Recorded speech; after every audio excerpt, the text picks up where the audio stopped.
जो हम स्टडी करेंगे वो है एलिफेटिक अमाइंस के क्वालिटेटिव टेस्ट, यानी एलिफेटिक अमाइन है ये कैसे पहचानेंगे, और 3 अमाइंस जो हमारे सिलेबस में मेंशन किए उनके स्ट्रक्चर्स और यूजेस। ओके, तो शुरू करते हैं। Qualitative test of aliphatic amines. तकरीबन 4 टेस्ट है जिसके जरिए हम पता कर सकते हैं कि दिया हुआ कंपाउंड अमाइंस है या नहीं। उसके लिए साल्ट टेस्ट जो पहली टेस्ट है, थोड़ा सा 0.1 ग्राम सैंपल ले टेस्ट ट्यूब के अंदर और उसमें 5 ml 10% HCl डालेंगे। 5 ml 10% HCl अगर डालेंगे और उसको अच्छे से स्टर कर लेंगे आप, तो आपको क्लियर सॉल्यूशन दिखाई देगा। अगर क्लियर सॉल्यूशन नहीं दिखाई देता है तो ओके, क्लियर सॉल्यूशन क्यों दिखाई देता है, क्योंकि आपका जो बेस है यानी अमाइन है वो एसिड के साथ रिएक्ट होगा, मिक्स हो जाएगा, न्यूट्रलाइजेशन रिएक्शन। ओके, तो उसको जब आप परफॉर्म करें तो क्लियर सॉल्यूशन दिखा, इसका मतलब उसमें अमाइन प्रेजेंट है। दूसरी रिएक्शन कार्बेल अमीन्स टेस्ट के, जो हमने लास्ट रिएक्शन देखी।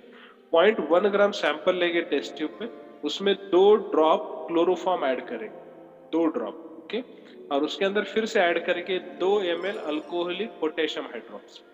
तो आपको ऐसी गंदी स्मेल आएगी उस टेस्ट ट्यूब से, फाउल स्मेल, सड़ी हुई स्मेल आ जाएगी। अगर वैसी स्मेल नहीं आती इसका मतलब उसमें अमाइंस नहीं है। अगर स्मेल आ रही है इसका मतलब उसमें एलिफेटिक अमाइंस है या एरोमेटिक अमाइंस भी सेम टेस्ट देते हैं। Diazotization test. डायजोटाइजेशन टेस्ट के लिए 0.1 ग्राम सैंपल लें। ओके, उस सैंपल के अंदर 10 ड्रॉप HCl डालेंगे, कॉन्सेंट्रेटेड वाला, उसको बॉईल करेंगे। बॉईल करने के बाद उसको आइस बाथ में हम कूल करेंगे। 4 से 5 ड्रॉप सोडियम नाइट्राइट यानी NO2 डालेंगे। ओके, जो कि वाटर में बना होगा, और उसके अंदर वापस से हम 2 नैफ्थॉल जो कि सोडियम हाइड्रोक्साइड में बना होगा उसका सॉल्यूशन डालेंगे। ओके, फिर हमें अगर कलर की पीपीटी मिली, कौन से कलर की, अगर येलो कलर की पीपीटी आती है तो सेकेंडरी अमाइन है, अगर रेड कलर की प्रेसिपिटेट आती है तो टर्शियरी अमाइन है, और ऑरेंज कलर की प्रेसिपिटेट आती है तो primary amine. Yellow secondary, red tertiary और ऑरेंज प्राइमरी, इस तरह से अगर आती है। और नॉन कलर्ड अगर आती है, इसके अलावा अगर कलर आता है तो इसका मतलब वो टेस्ट में पॉजिटिव नहीं। Hinsberg test, 0.1 gram sample, 0.1 gram sample है, उसके अंदर हम टेस्ट ट्यूब में लेंगे, उसमें 0.3 ग्राम बेंजीन सल्फोनिल क्लोराइड डालेंगे। क्या डालेंगे? 0.3 ग्राम बेंजीन सल्फोनिल क्लोराइड डालेंगे। 5 से 10 ml एकदम आइस कोल्ड वाटर डालेंगे। ओके, अगर येलो प्रिसिपिटेट उसमें आती है, ओके, येलो प्रिसिपिटेट डिजॉल्व्स इन प्रिसिपिटेट आएगी येलो, फिर उसमें अगर आप 5% NaOH डालेंगे तो उसमें इनसोल्यूबल रहेगी। ओके, इनसोल्यूबल रहेगी तो वो होगा सेकेंडरी अमाइन, और अगर सोल्यूबल रहेगी तो प्राइमरी अमाइन, और अगर दोनों में भी नहीं है, ओके, वो जो आने वाली पीपीटी उसको हम चेक करेंगे, एक तो HCl में 10% HCl में या 5% NaOH।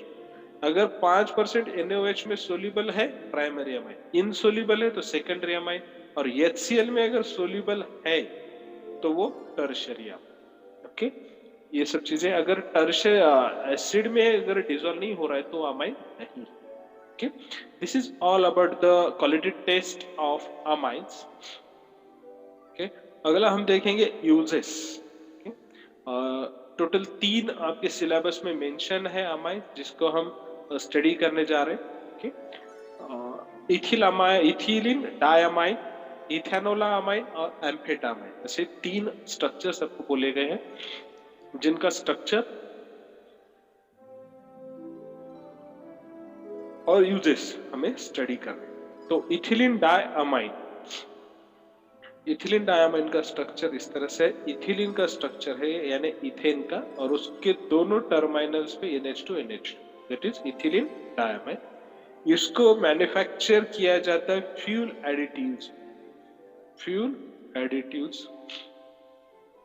ओके, उसके बाद bleach activators, chelating agents and corrosion inhibitors. अब फ्यूल एडिटिव्स यानी जब आप गाड़ी यूज करते हैं, मोपेड, मोपेड गाड़ी के अंदर आप पेट्रोल के साथ ऑयल डालते हैं, तो ऑयल के अंदर इथिलीन डायमाइन का परसेंटेज होता है ताकि आपका जो इंजन के अंदर जो रफ एंड टफ पार्ट्स है जिसकी वजह से करोजन होता है या फिर वो घिसता है इंजन के पार्ट्स, तो वो घिसने नहीं देता। लुब्रिकेंट्स जिसे बोलते हैं या करोजन इनहिबिटर्स। चिलेटिंग एजेंट बोलकर भी इथिलीन डायमाइन का यूज किया जाता है। एडीटीए उसका ये कंटेंट है। उसके बाद ब्लीच एक्टिवेटर्स यानी जो ब्लीचिंग पाउडर होता है उसको एक्टिवेट करने के लिए भी इथिलीन डायमाइन का यूज किया जाता है। नेक्स्ट जो स्ट्रक्चर है या अमाइन है वो है इथेनोला अमाइन। इथेनोला अमाइन का स्ट्रक्चर आप सबसे पहले देख लीजिए। यन, ओके, अमोनिया का यन, उसको अटैच है CH2CH2OH, ethyl alcohol, CH2CH2OH, CH2CH2OH। NH3 के सभी हाइड्रोजन, तीनों के तीनों हाइड्रोजन किससे रिप्लेस होंगे? इथेनॉल से, CH2CH2OH, ओके, CH2CH2OH। अब देखिए, it is used as a feedstock in the production of detergent, emulsifier, polishes, corrosion inhibitors and chemical intermediates। इसको जो है डिटर्जेंट बनाने के लिए यूज किया जाता है, इमल्सिफायर बोलकर भी यूज किया जाता है, पॉलिशेस यानी मेटल वगैरह को पॉलिश करने के लिए इसका यूज होता है, जिसकी वजह से करोजन इनहिबिटर और केमिकल इंटरमीडिएट यानी बहुत सारे इसमें ये एज ए इंटरमीडिएट यूज किया। उसके बाद एम्फेटामाइन, एम्फेटामाइन ये phenyl structure that is PHE, amphetamine, और ये आपका CH2CH प्रोपिलामीन है जिसको एम्फेटा बोला गया है, ओके। अमाइन इसलिए कि यहाँ पर CNH यानी बेंजीन को 3 कार्बन का चेन अटैच है और उसमें सेकंड कार्बन पर NH2 attach, okay. This is amphetamine. ये ड्रग बोलकर यूज किया जाता है, मेडिसिनल यूजेस इसके ज्यादा है। Nerve stimulant, okay. It treats attention deficit hyper activity disorder.